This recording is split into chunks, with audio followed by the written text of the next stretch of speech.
तो भारत सरकार की तरफ से अनुसूचित जाति और अनुसूचित जनजाति के लिए एक व्यापार का सुनहरा अवसर सामने आया है। जी हाँ दोस्तों, 8 जून 2023 को भारत पेट्रोलियम, इंडियन ऑयल और एचपी की तरफ से एक एडवर्टाइजमेंट जारी किया गया है, जिसमें इन तीनों कंपनियों ने लगभग 700 लोकेशन पर अनुसूचित जाति और अनुसूचित जनजाति से आवेदन मांगे गए हैं। और दोस्तों, आवेदन पेट्रोल पंप खोलने के लिए मांगे गए हैं, जिसकी पूरी जानकारी मैं इस वीडियो में आप लोगों को दिखाने वाला हूं। नमस्कार दोस्तों, अभी तक आपने इसका पहला भाग देखा है। अब आप देखिए दूसरा भाग। यह वीडियो किसी भी जात या धर्म पर आधारित नहीं है। यह उस समाज को जागरूक करने के लिए बनाया जा रहा है जिस समाज को यह खुद नहीं पता होता है कि उसके अधिकार का शोषण कैसे होता है और वह भी एक पेट्रोल पंप का बहुत बड़ा मालिक बन सकता है।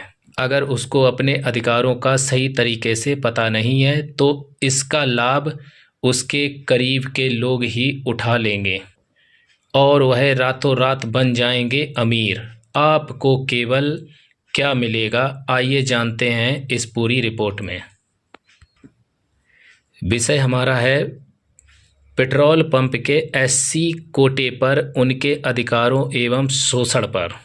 साथियों, होता क्या है कि पेट्रोल पंप पर भी जगह निकलती हैं, जैसे कि जनरल, ओबीसी, एससी और एसटी कैटेगरी पर इस साल कुछ ऐसा ही हुआ है जिस पर कैटेगरी के आधार पर जगह निकली हुई हैं हर साल की तरह।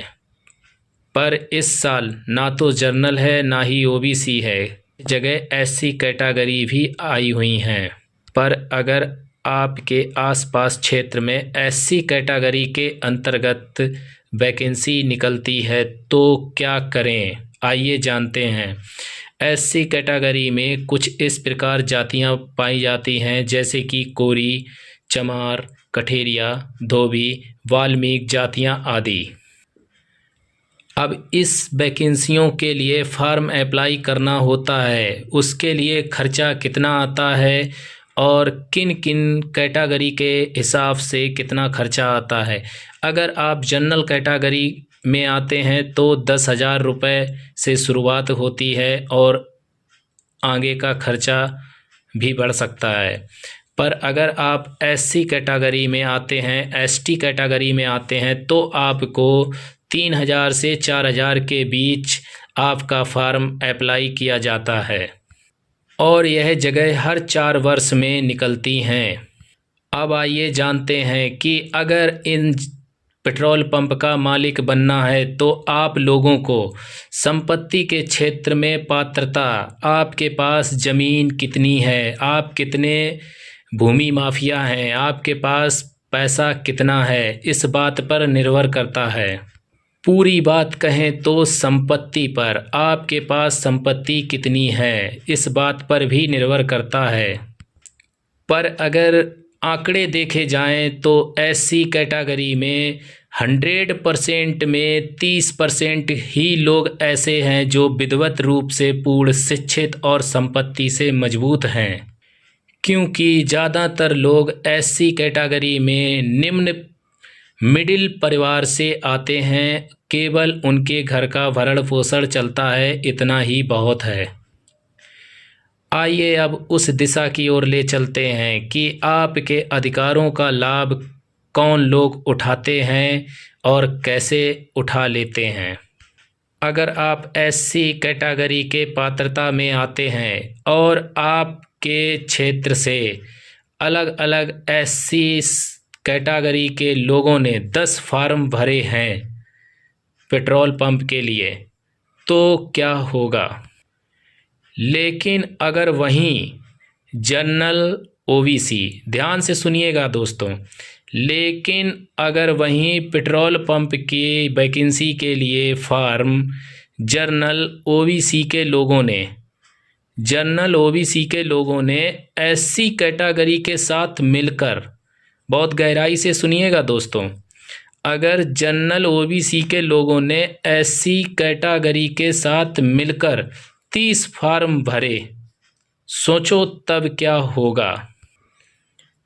एससी कैटेगरी के उन लोगों ने जिन्होंने 10 फॉर्म भरे, क्या वह वहाँ तक पहुँच पाएंगे? उम्मीद है उन्हीं में से कोई नंबर आएगा जिन्होंने एक साथ 30 फार्म भरे, ना कि 10 वालों का। सोचो कैसे खेल खेला जाता है ऐसे पेट्रोल पंप मालिक बनने के लिए। जब कोई जनरल ओबीसी के साथ मिलकर एससी कैटेगरी के लोगों का 30 फार्म पड़ेगा, तो क्या लगता है कि जो एससी कैटेगरी के लोगों ने 10 फार्म भरे हुए हैं उनका नंबर आ पाएगा? शायद ही मुश्किल है। अब आते हैं उस मुद्दे पर दोस्तों कि जिन लोगों ने जनरल ओबीसी के साथ मिलकर फार्म भरे हैं उन्हें क्या मिलेगा। या तो उन्हें किसी प्रकार का कुछ चंद पैसा, या घर परिवार की कोई बड़ी मदद दुख दर्द में, या फिर उसी जगह कोई नौकरी। यहीं पर सोचिए कि मालिक तो आप होंगे। अगर आप में से किसी का नंबर आता है, मालिक तो आप होंगे, पर गाड़ी आपके कौन लोग चलाएंगे? ये लोग चलाएंगे। ये लोग अपने तरीके से पेट्रोल पंप चलाएंगे। मालिक आप बनेंगे, पर जनरल ओबीसी के लोग अपने तरह से जानकारी के अनुसार पेट्रोल पंप चलाएंगे। हाँ जी दोस्तों, यह तो हुआ जनरल ओबीसी के लोगों को एससी कोटे के पद पर बैक साइड से रहकर आधी कमाई करना, और एससी के लोगों को अधिकारों का शोषण करना। यह सारी क्रियाएं दोस्तों इसलिए होती हैं क्योंकि जनरल और ओबीसी के लोग एससी कैटेगरी में रहकर पेट्रोल पंप के मालिक बनने का सपना वो एससी कैटेगरी के आधार पर देखना चाहते हैं, और तभी वह अपने आसपास के जान पहचान के लोगों से लगभग एक साथ कई एक जगह से फार्म भरवाते हैं, ताकि उनका कहीं ना कहीं किसी भी जगह पर एक ना एक नंबर निकल ही आता है।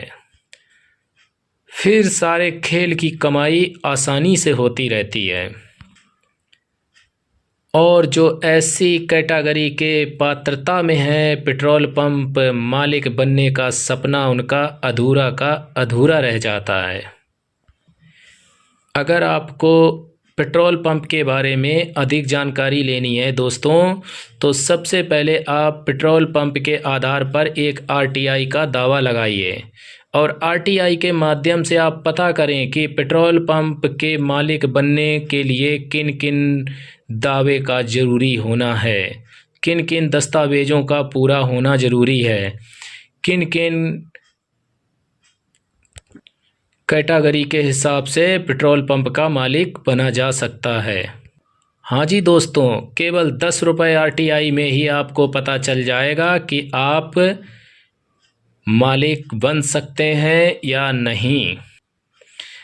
अगर कोई एससी दावेदार पेट्रोल पंप को जनरल ओबीसी के लोग चला रहे हैं, यहाँ बहुत ध्यान से सुनिएगा दोस्तों, अगर कोई एससी दावेदार पेट्रोल पंप है, वो एससी के नाम है पेट्रोल पंप, और चला रहे हैं जनरल या ओबीसी के लोग, तो एससी दावेदार को उनके अधिकारों को बताओ, उनको समझाओ, उनको उनके अधिकारों को बताओ, ताकि वह समझ सकें कि कितनी कमाई होती है, क्या उनके अधिकार हैं, उन्हें मिल रहे हैं या नहीं, उनके अधिकार उन्हें मिल रहे हैं या नहीं मिल रहे हैं, जबकि मेन मालिक वह खुद हैं। यह उनको बताना पड़ेगा, उनको जागरूक करना पड़ेगा, क्योंकि अभी भी एससी समाज बहुत पिछड़ा हुआ है। हाँ जी दोस्तों, यह वीडियो किसी जात धर्म पर आधारित नहीं था, केवल जागरूकता के लिए बनाया गया। जागो। धन्यवाद।